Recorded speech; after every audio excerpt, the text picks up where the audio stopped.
आइए जानते हैं दूध गर्म ना करने पर फट क्यों जाता है। दूध एक कोलाइड है। कोलाइड का मतलब होता है आसान भाषा में एक मिक्सचर, ऐसा मिक्सचर जिसमें छोटे छोटे पार्टिकल्स यूनिफॉर्मली एक लिक्विड में फैले हुए हैं। यानी कि ये मिल्क जो है एक कोलाइड है और इसमें प्रोटीन के पार्टिकल्स, फैट के पार्टिकल्स और लैक्टोज जो कि है मिल्क शुगर, इसके पार्टिकल वाटर में फैले हुए हैं। दूध कभी भी बैक्टीरिया फ्री नहीं रहता है।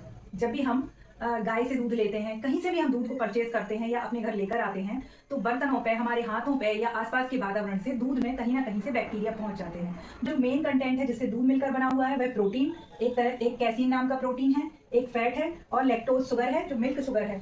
यानी ये कार्बोहाइड्रेट है, ये फैट है, ये प्रोटीन है और ये वाटर में स्प्रेडेड है और इनसे मिलकर के बना हुआ होता है दूध या मिल्क।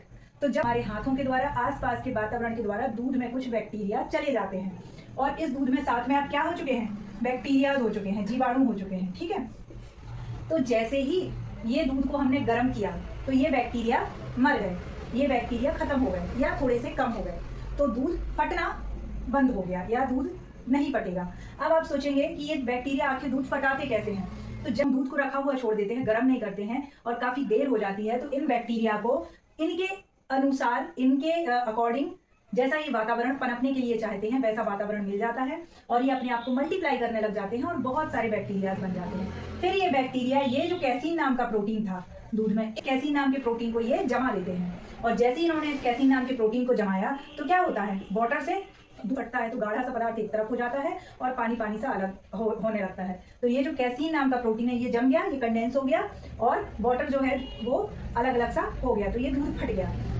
लेकिन जब हम दूध को बार बार गर्म करते हैं तो दो घटनाएं होती हैं। एक तो ये बैक्टीरिया किल होते रहते हैं, मरते रहते हैं, पनप ही नहीं पाते हैं दूध में।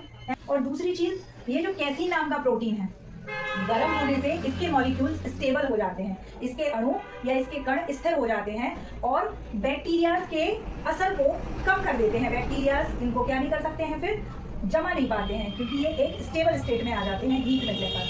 तो इन दो घटनाओं से या इन दो कारणों से जो है बार बार दूध गर्म करने पर जो है नहीं फटता है। और अगर हम दूध को गर्म ना करें तो दूध में ये बैक्टीरिया अपने आप को मल्टीप्लाई कर लेते हैं और मल्टीप्लाई करके इस कैसीन नाम के प्रोटीन को ये जमा देते हैं और जैसे ही कैसीन नाम का प्रोटीन जमा, ये वाटर से अलग हुआ और दूध क्या हो गया, फट गया। जो दूध फाड़ने के लिए जिम्मेदार होते हैं वो कौन से बैक्टीरिया है, लैक्टोबैसिलस बैक्टीरिया है।